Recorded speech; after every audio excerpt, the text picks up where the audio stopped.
So ಇದು ನೋಡ್ಬೋದು ನೀವು, ಇದು ಎಲೆಕ್ಟ್ರಾನಿಕ್ ಸಿಟಿ ಬ್ರಿಡ್ಜು ಮೇಲ್ಸೇತುವೆ. ಸೊ ಈ ರೋಡ್ ಬಂದುಬಿಟ್ಟು ಸೆಂಟ್ರಲ್ ಗೌರ್ಮೆಂಟ್ ಅವ್ರದ್ದು ಮೈಂಟೆನೆನ್ಸ್ ರೋಡ್. ಇದು ಹಂಗಂದರೆ ಮೇಂಟೆನೆನ್ಸ್ ಅಂದರೆ NH44 ಬರುತ್ತೆ. ಆ್ಯಕ್ಚುಲಿ NH44 ಬಂದುಬಿಟ್ಟು longest national highway. State highway ಅಂತ ಇರುತ್ತೆ SH ಅಂತ, ಇದು ನ್ಯಾಷನಲ್ ಹೈವೇ 44. ಇದು ಕನ್ಯಾಕುಮಾರಿಯಿಂದ ಇಟ್ಕೊಂಡು ಕಾಶ್ಮೀರ ತನಕ ಟಚ್ ಆಗುತ್ತೆ.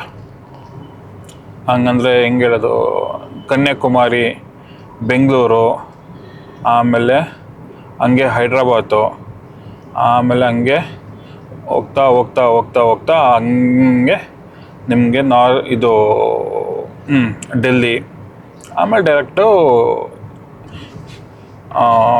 ಜಮ್ಮು ಕಾಶ್ಮೀರ. ಸೊ ಜಮ್ಮು ಕಾಶ್ಮೀರ್ಗೆ ಹೋಗೋರು ಬೆಂಗಳೂರಿಂದನೋ ಜನರಲಾಗಿ ಈ ರೋಡ್ ಪ್ರಿಫರ್ ಮಾಡ್ತಾರೆ. ಸೊ ಇದು ಮೇಂಟೆನೆನ್ಸ್ ಎಲ್ಲ ಬಂದುಬಿಟ್ಟು ಸೆಂಟ್ರಲ್ ಗೌರ್ಮೆಂಟ್ ಅವ್ರದ್ದು ಬರುತ್ತೆ ಮೇಂಟೆನೆನ್ಸು. ಸೊ ಈ ರೋಡಲ್ಲಿ ಏನು ಹಳ್ಳ ಬಿದ್ರೇನೋ ಪಳ್ಳ ಬಿದ್ರೇನೋ ರೋಡ್ ಮೇಂಟೆನೆನ್ಸು ಕ್ಲೀನ್ನೆಸ್ಸು ಏನೇ ಆಗಲಿ ಈ ರೋಡ್ದು, ಸೊ ಇದೆಲ್ಲ ಸೆಂಟ್ರಲ್ ಗೌರ್ಮೆಂಟ್ ಅವರು ಕಾಸು ಹಾಕ್ತಾರೆ, ಇನ್ವೆಸ್ಟ್ ಮಾಡ್ತಾರೆ. ಈ ಹಳ್ಳ ಬಿದ್ರೇನೋ ಅವ್ರು ನೋಡ್ಕೊತಾರೆ. ಸ್ಟೇಟ್ ಗೌರ್ಮೆಂಟ್ ಅವ್ರೇನು ಈ ರೋಡನ್ನ ಮುಟ್ಟಕ್ಕೋಗಲ್ಲ. ಅವ್ರಿಗೇನಾದ್ರು ಇದರಲ್ಲಿ ಏನೋ ಟೆಂಡರ್ ಬಂದು ಏನೋ ರೋಡ್ ಸ್ವಲ್ಪ ರೀಟಾರ್ ಹಾಕೋ ಇಲ್ಲಾಂದ್ರೆ ಏನೋ ಇಶ್ಯೂಸ್ ಬಂದರೆ ಸೆಂಟ್ರಲ್ ಗೌರ್ಮೆಂಟ್ ಅವರೇ ಬಂದು ಅವ್ರ ಜನಗಳೇ ಬಂದು ಟೆಂಡರ್ ನೋಡ್ಕೊಂಡು ರೆಕ್ಟಿಫೈ ಮಾಡ್ಕೊತಾರೆ. ಸೊ ನೀವು ನೋಡ್ಬೋದು NH44 ಹೆಂಗಿದೆ ಅಂತ ರೋಡು.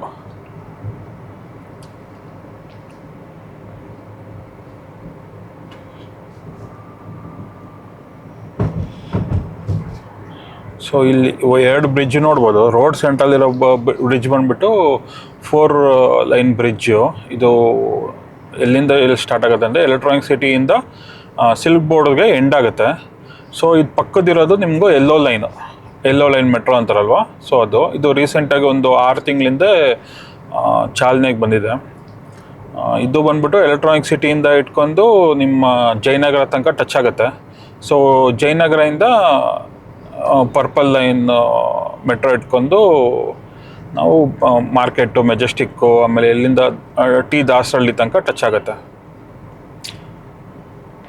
ಆ್ಯಕ್ಚುಲಿ ಬೆಂಗಳೂರಲ್ಲಿ ಹೇಳ್ತಾ ಇದ್ರಲ್ವ ನಮ್ಮ ಸಿದ್ದರಾಮಯ್ಯ ಅವರು ಇಲ್ಲಾಂದರೆ DK ಸಾಹೇಬ್ರವರು,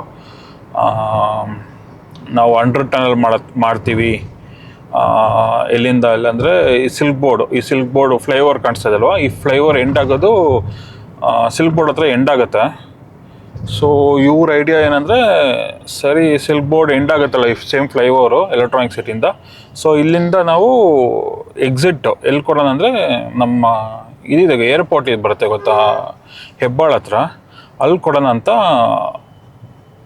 ಒಂದು ಐಡಿಯಾ. ಈ ಸಿಗ್ನಲ್ ಯಾವಾಗ ಇದಾಗುತ್ತೋ. ಓಕೆ, ರಿಲೀಸ್ ಆಯ್ತು ಸಿಗ್ನಲ್ಲು. ನೋಡಿ ಇಲ್ಲಿ ಯಾರೋ ಜಲ್ಲಿ ಚೆಲ್ಕೊಂಡು ಬೆಳಗ್ಗೆ ಹೊಟ್ಟೋಗಿದ್ದಾನೆ. ಇದನ್ನ ಯಾರು ಕೇಳೋರಿಲ್ಲ ಹೇಳೋರಿಲ್ಲ. ಸೊ ಹಿಂಗೆ ರೋಡ್ಗಳನ್ನ ಇಟ್ಕೊಂಡು ಸ್ಪಾಯ್ಲ್ ಮಾಡ್ತಾರೆ ಇವರು. ಈ ರೋಡ್ಗಳ ಮೇಲೆ ಗಲೀಜ್ ಟೈರ್ಗೆ ಮಣ್ಣು ಅಂಟ್ಕೊಂಡಿರೋದು, ಗಾಡಿಗಳು, ಅನ್ಕ್ಲೀನ್ಡ್ ವೆಹಿಕಲ್ಸು. ದುಬೈಲಿ ಅಂದರೆ ಕ್ಲೀನ್ಡ್ ವೆಹಿಕಲ್ಸ್ ಇದ್ರೆ ಮಾತ್ರ ರೋಡ್ ಮೇಲೆ ಅಲೋ ಮಾಡ್ತಾರೆ. ದುಬೈ, ಸಿಂಗಾಪುರಲ್ಲಿ ಗಾಳಿ ಏನೋ ತೊಳೆದಿರ ಮಣ್ಣು, ಕೆಸರು, ಚಕ್ರಗಳ ಮೇಲೆ ಇದ್ದರೆ ಫೈನ್ ಹಾಕ್ತಾರೆ. ಇಲ್ಲಿ ಹಂಗೆ ಮಾಡಬೇಕು. ಇವರು ರಾತ್ರಿ 4 ಗಂಟೆ ಇಲ್ಲೇ ಜಲ್ಲಿ ಹೊಡೆಯೋರು, ಬೆಂಗಳೂರು ಒಳಗಡೆ ಯಾರೋ ಮನೆ ಕಟ್ಟೋರಿಗೆ ಜಲ್ಲಿ ಹೊಡೆಯೋರು, ಇಲ್ಲಾಂದರೆ ಈ ಕಾಂಕ್ರೀಟ್ ಮಿಕ್ಸಿಂಗ್ ಅವರು ಸುಮ್ಮನೆ ಇದನ್ನು ಸೋರ್ಸ್ಕೊಂಡು ಈಗ ಫುಲ್ಲು ರೋಡೆಲ್ಲ ಹಾಳು ಮಾಡ್ತಾರೆ. ಕರೆಕ್ಟಾಗಿ ನಾವು ಹೋಗೋ ಅಷ್ಟೊತ್ತಿಗೆ ರೆಡ್ ಸಿಗ್ನಲ್ ಬಿತ್ತಪ್ಪ. ಸೊ ಇದು NH44 ಬರುತ್ತೆ ಇದು. ಸೊ ಈ ರೋಡ್ಗಳು ಮಾತ್ರ ಸ್ವಲ್ಪ ಒಂದು ಲೆವೆಲ್ಗೆ ರೋಡ್ಗಳ ಥರ ಇದೆ ಬೆಂಗಳೂರು ಒಳಗಡೆ.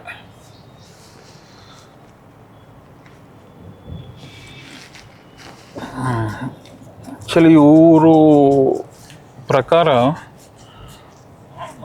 ನಾರ್ಮಲ್ ಜಲ್ಲಿ ಹಾಕ್ತಾರಲ್ವ, ಟಾರ್ ಹಾಕಿ ಜಲ್ಲಿ ಹಾಕ್ತಾರಲ್ವ, ಈ ರೋಡ್ಗಳ ಲೈಫ್ ಬಂದುಬಿಟ್ಟು 10 to 15 ಇಯರ್ಸು ಅಂತಾರೆ. ಆಮೇಲೆ ಕಾಂಕ್ರೀಟ್ ಹಾಕ್ತಾರೆ ಗೊತ್ತಾ, ಏನಂತಾರೆ, ಕಾಂಕ್ರೀಟ್ ಟಾರ್ ಹಾಕಿ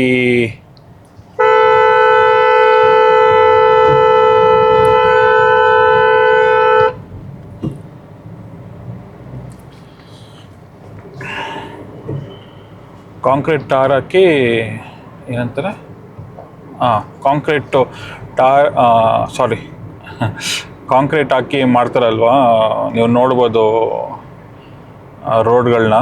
ಹಂಗೆ ನಮ್ಮ ಮನೆ ಕಾಂಕ್ರೀಟ್ ಇರುತ್ತೆ, ಹಂಗಂದರೆ ರೂಫ್ ಟಾಪಿಂಗು ಸಿಮೆಂಟ್ ಹಾಕಿ ಮಾಡೋ ಕಾಂಕ್ರೀಟ್ ರೋಡ್ಸು 25 ವರ್ಷ ಅಂತಾರೆ. ನೀವು ಇದರಿಂದ ನೋಡಿದ್ರೆ tin factory to Hebbal road, ಅಲ್ಲಿ ಅಷ್ಟೇ ಕಾಂಕ್ರೀಟ್ ರೋಡ್ ಮಾಡಿದ್ದಾರೆ. ಆಲ್ರೆಡಿ ಹಳ್ಳ ಪಳ್ಳ ಬಿದ್ದಿದೆ, ಆಲ್ರೆಡಿ 2 ವರ್ಷ ಆಗಿದ್ದೇನೆ ಅಷ್ಟೇ ಮಾಡಿ. ಸೊ ಇವ್ರ ಕ್ವಾಲಿಟಿ ಆಫ್ ಮೆಟೀರಿಯಲ್ಸು, ಅದೇ ಹೇಳಿಲ್ವಾ 40% ಟೆಂಡ್ರ್ ಇಶ್ಯೂ ಮಾಡೋ ಒಂದು.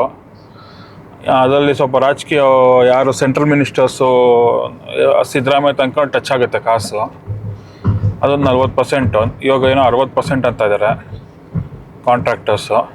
ಸೊ ಕಾಂಟ್ರಾಕ್ಟರ್ಸ್ಗೆ 20% ಲಾಭ, ಇನ್ನು ಮಿಕ್ಕಿರೋದು 20% ಲೋಕಲ್ ಶಾಸಕರು ಇರ್ತಾರಲ್ಲ, ಯಾವ ಏರಿಯಲ್ಲಿ ಆಗ್ತಾ ಇರ್ತಾರೋ ಕಾಂಕ್ರೀಟು ಇವ್ರಿಗೆ.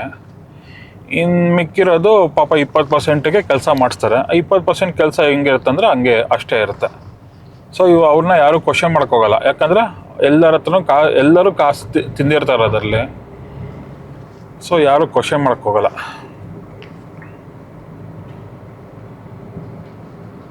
ಸೊ ನೀವು ನೋಡ್ಬೋದು NH44 ರೋಡು.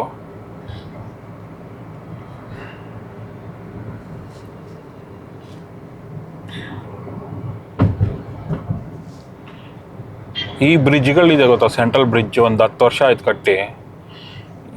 ಆವಾಗಿರುವಾಗ ಒಂದು 20% ಲಂಚ ಆಯಿತು, 50% ಇಟ್ಕೊಂಡು ಕೆಲಸ ಮುಗಿಸ್ತಾಯಿದ್ರು. ಸರಿಯಪ್ಪ, ಆಯಿತು. ಎಷ್ಟು ಹೇಳಿದ್ರೇನು ನಮ್ಮ ಪ್ರಜೆಗಳು ಹಂಗೆ ಇದ್ದಾರೆ, ನಮ್ಮ ರಾಜಕೀಯವರು ಹಂಗೆ ಇದ್ದಾರೆ. Thank you.